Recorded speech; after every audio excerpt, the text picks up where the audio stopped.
আসসালামু আলাইকুম। ফুলকপি দিয়ে রুই মাছ রান্না করব। রুই মাছ হলুদ লবণ দিয়ে মেখে রেখেছিলাম, তা ভেজে নিব ভালো করে। ভাজা হয়ে গেলে উঠিয়ে নিয়েছি। আরেকটা পাত্রে তেল দিয়ে দিয়েছি। তেল গরম হয়ে আসলে একটু রসুন কুচি দিয়ে দিয়েছি, পেঁয়াজ কুচি দিয়ে একটু নেড়েচেড়ে ভেজে নিব।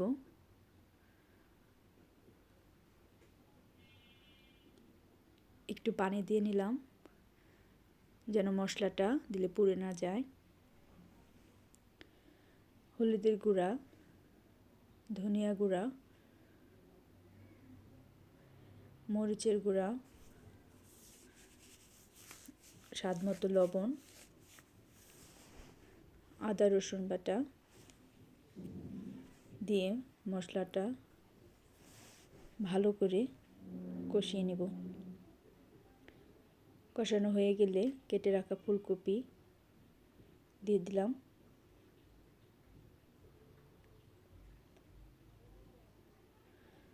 মশলার সাথে ভালো করে নেড়েচেড়ে কষিয়ে নেব। ঢাকনা দিয়ে কিছুক্ষণ ঢেকে রাখব। কিছুক্ষণ পর ঢাকনা খুলে আবারও কষিয়ে নিতে হবে অনেকটা সময় নিয়ে। আরও কিছুক্ষণ ঢেকে দিব।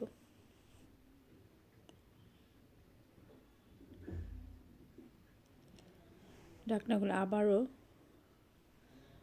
নাড়াচাড়া করে একটু কষিয়ে নেব। কষানো হয়ে গেলে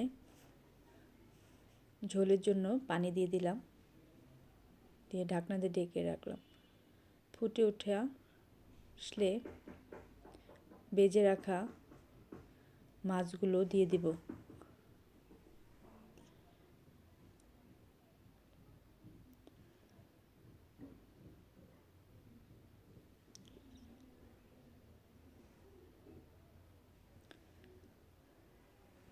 দিয়ে ঢাকনা দিয়ে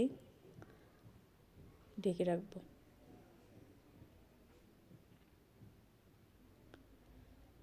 ঢাকনা খুললে ভাজা জিরার গুঁড়া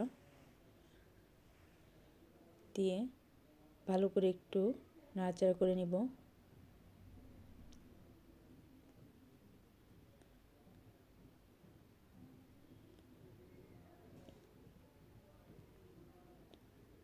কয়েকটা কাঁচামরিচ দিয়ে দিলাম, ধনিয়া পাতা দিয়ে নাড়াচাড়া করব। আবারও কিছুক্ষণ ঢেকে রাখবো। হয়ে গেল আমার ফুলকপি দিয়ে রুই মাছ।